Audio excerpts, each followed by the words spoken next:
Good morning. It's so good to be back with you. I said I was on vacation, but it really turned out not to be quite the vacation that I was hoping for. But anyway, you probably read all about that on Facebook. But one good thing came out of the 4th of July holiday. I met the most interesting person I have met in a very long time. And it is this young man is the purpose for this show today. And it's a show that you rarely hear me talk about this stuff because I don't know a lot about it. And I learned so much, and I love meeting people where I learn something from them. And I said, I'm going to do a show on you and this topic. And you don't hear me talk much about energy or global warming or corporate regulations because I don't know a lot about it. And I also, I don't like to talk about things I don't know a lot about. So yesterday I did some research. What we're going to talk about today is actually coal and coal miners. And from what most of you know about coal mining and coal miners, you've seen on television or in the movies. And many times coal miners are not portrayed in the best light. In fact, sometimes they're portrayed as white trash. They are portrayed as having no choices. They go into the mines because their fathers were in the mines and their grandfathers were in the mines. And they have no other way to earn a living except to be in the mines. And they make it look like the most horrible job in the world. There was one movie one time, I think it was Tom Cruise, and I forget what it was called, but where he was a football star and he was in a coal mining town and all he wanted to do was get out. He did not want to go into the mines like his brothers and his father. And I met a young man last weekend, 4th of July weekend, who is from Pittsburgh and worked in the mines. And he had a very different attitude. He loved working the coal mines. His fellow coal miners loved working the coal mines. They were proud to be able to go to work every day and produce something that provided electricity and heat for their community. And they were very well respected in Pittsburgh, in their town. He told me that they would walk into a bar and never buy a drink. They loved what they did. Now, this young man is 26 years old, and he did tell me that he has the lungs. He's not a smoker, but he has the lungs of a 40-something-year-old. That does not concern him because he loves what he did and was proud of it. But he did tell me that when Obama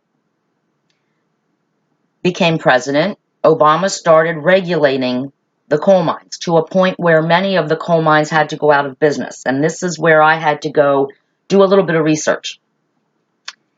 And I did find that during the Obama administration, there were a lot of regulations put on coal mines, on the coal mining industry, that basically were so expensive to implement that it put them out of business. And in the 12 years Obama was president, I'm sorry, I don't know my history. The 8 years that Obama was president, 83,000 coal miners lost their jobs. Lost their jobs, can't feed their families. Because you have to remember, in many of these coal mining towns, like in some areas in Pittsburgh and in West Virginia, coal mining is the industry. It is the only job in town. It's the only way these people feed their families. And because of nanny government putting outrageous regulations on this industry, they lost their jobs. They lost the means to provide for their families, and also they lost their pride. The pride they took in going to work every day, knowing that what they did, even though, yes, it's dangerous, provided something much needed in this country. And let's look at that for a minute. We are so dependent in this country on electricity. We use it from the minute we wake up till the minute we go to bed. Heat in the winter in this area, in Pittsburgh. Do you know how cold the winters get? You want heat in your house, and you want to be able to afford that heat. And yes, coal mining is dangerous, but so is being a firefighter. So is being a police officer. And you know, in America today, so is being a school teacher. We have had school teachers go to teach kindergartners in Newtown, Connecticut, who didn't go home because they were murdered while teaching kindergartners. What if firefighters, people who wanted to be firefighters said, well, oh, I don't want to be a firefighter because my lungs might get messed up. I'm not going into that fire. We'd have a problem if your house is on fire, wouldn't you?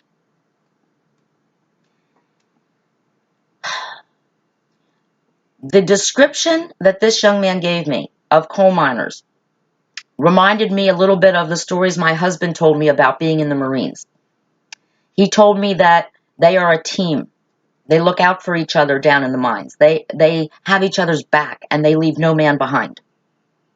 If there is an accident or someone gets hurt, they stay with them. They make sure that they come out okay. It's a team. It's a brotherhood. And they are proud of it. And if you remember the election, this past election, Donald Trump, for the first time, a Republican candidate for president, first time in a very long time, won Pennsylvania. My state, which has always been blue, turned red. And a lot of the reason for that was because Donald Trump promised the coal miners and other businesses that have been overregulated by the nanny government that he would stop that. He would roll back the regulations so these people could get back to work, to putting food on the table and heat and electric in our homes. And Donald Trump has done that, by the way. He made good on that promise. Many of the regulations that Obama put into place have already been rolled back by the Trump administration. And now maybe some of those 83,000 unemployed coal miners can get back to work. Now, some of you out there might be saying, well, isn't coal dirty? It pollutes the water, it pollutes the air. Well, I did a little bit more research, and I actually found, first of all, I was in 9th grade when 3 Mile Island, the nuclear power plant, melted down. And I saw fear in the adults around me that I had never seen before. They thought it was the end of the world. I actually ski in a place called Round Top, where from the top of the mountain, you can see the nuclear power plant, 3 Mile Island. And you can see the smoke that comes out of those two towers. That can't be good for the environment. Anybody heard of Chernobyl? Over in Russia? The worst nuclear disaster in the history of the world. And in fact, to this day, I think it's something like 40 years later, 50 years later, you still can't live there because of nuclear power. Sounds like nuclear power is pretty dangerous, pretty polluting. Back when that tsunami hit Japan and the nuclear power plant was starting to melt down, that was a disaster. So sure, coal probably has its downside, but nuclear power also has its downsides. I know for a fact that people within 25 miles of 3 Mile Island are issued iodine tablets by the government in case of an accident, a disaster, or God forbid, sabotage. Because 25 miles from 3 Mile Island, you are going to be affected by an accident, a nuclear power accident. The reason for these regulations, it's called to protect our waterways, also added significant cost to coal. They want to protect our waterways, and yet every nuclear power plant is located near a major waterway because nuclear power plants need water in order to be safe because they need the water to cool them down if they overheat. They need cooling towers. So again, and let's talk about natural gas. Many times I turn on my television and you see the horrible video of, like, if there's a camera in the neighborhood, you see a house just explode because of a natural gas leak. We have carbon dioxide, carbon monoxide detectors in our home. It's a regulation, by the way. The city of Lancaster forces everyone to have a carbon monoxide detector on every floor of your home. Why? Because you can't smell natural gas. And many people have been killed because they had a gas leak in their home. And if you turn on a light or light a match or turn your stove on, your house explodes. Sounds a little dangerous to me, natural gas. And yet, millions of people use natural gas. And no one is saying, oh, stop using natural gas. But the Obama administration went to war with coal, with the coal miners. And there were some things that I did see about, oh, emissions, carbon emissions, global warming, the environment, the environment, the environment. We had an ice age, people, before there were cars. What caused that? Not emissions, not factories spewing smoke into the air. And if we're going to talk about protecting the environment from a carbon footprint, are we going to stop eating cereal? Anyone ever go to a cereal factory? Plumes of smoke. I live close to the Twizzlers factory. They make licorice. Want to stop eating licorice? Smoke 24/7 spewing up into the air. Want to ground all the airplanes? Have you ever seen the carbon footprint an airplane leaves in the sky? Sometimes down here we'll just sit here and watch the trail of exhaust when planes fly by here, because we're close to two airports, BWI and Philadelphia, and we see the planes flying all over the place. And that carbon footprint that they leave lasts maybe 25 minutes after the plane is long gone, and it's still sitting up there in the atmosphere. Gonna stop driving your car? Don't want buses anymore? Don't want 18-wheelers on the highway delivering food to grocery stores? What are you going to do? What are you going to do? Do you want to depend on foreign governments like Russia and Iraq and Iran for oil to heat your house? You want to do that? Want to have to kiss these foreign governments' asses so you can heat your house and turn on your lights and your coffee maker and your self-charged cell phones and your tablets and turn on your TV? Don't know. Don't know.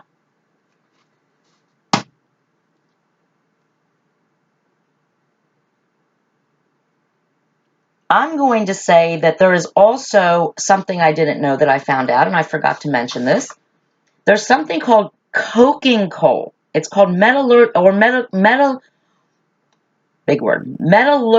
coal. And that is actually used to make steel. Now, we need steel, right? Think of how many things in this country are built with steel. Who's going to go get the coking coal to make the steel? The coal miners. And if the nanny government continues to put all these restrictions on them, what are we going to do without steel? Is there another way to make steel? I'll let people smarter than me discuss that after they watch the show in their comments. Maybe someone out there, one of you knows. I don't know. I do know that this young man impressed me.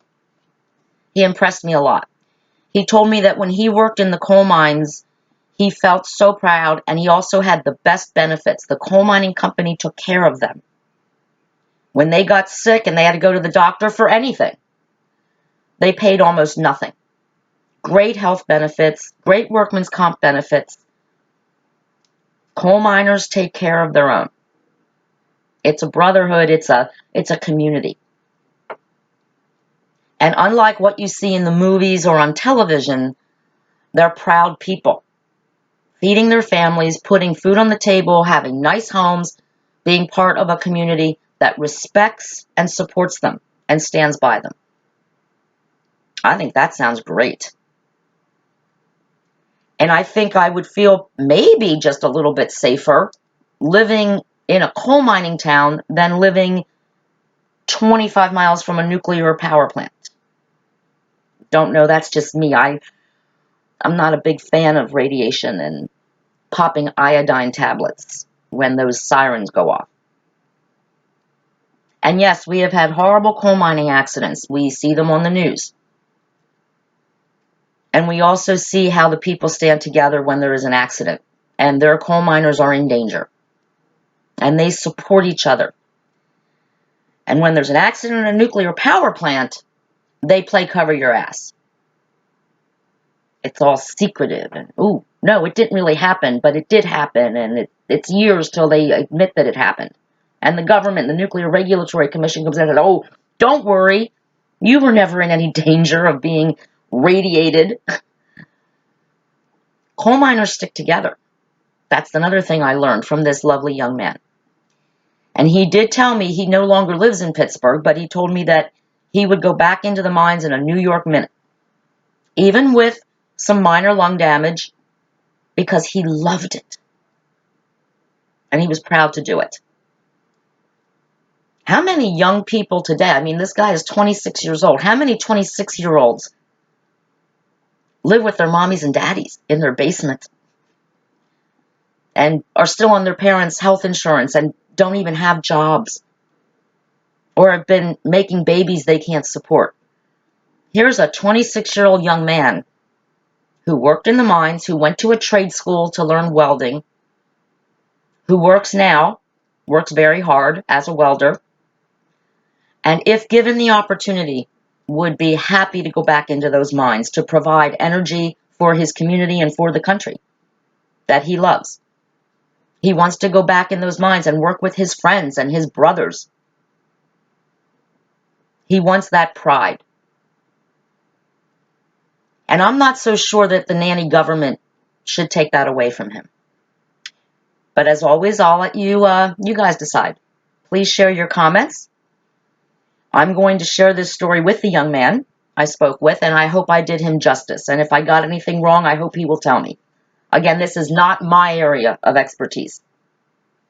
But one thing I do know is one reason that Donald Trump is our president today is because Obama and the Democrats regulate, and they regulate businesses out of business. Instead of just letting people go to work every day, earn a living, and do their jobs, the nanny government says, oh, no, we don't want you to be in danger. Wow. Wonder when they're going to start regulating firefighters, or maybe where we send our military troops who also are constantly in harm's way. In many cases, fighting in countries so that we can get oil to heat our homes and turn on our TVs and our coffee makers and charge our phones and our tablets. Think about it. I know I've thought about it, thanks to this wonderful young man, one of the most interesting people I have met all summer. So to you, my friend, and all the coal miners out there, thank you for going into those mines and being proud to do so. I'm really looking forward to hearing the comments on this show. I'm sure some people will agree with me, some will disagree, but whatever it is, remember, it's good to be back with you, and as always, the rules are the same. Stay respectful. It's fun to debate, it's fun to disagree sometimes, but always be respectful. And remember that the show today is about people's livelihood, being proud of hard work, even when it's dangerous.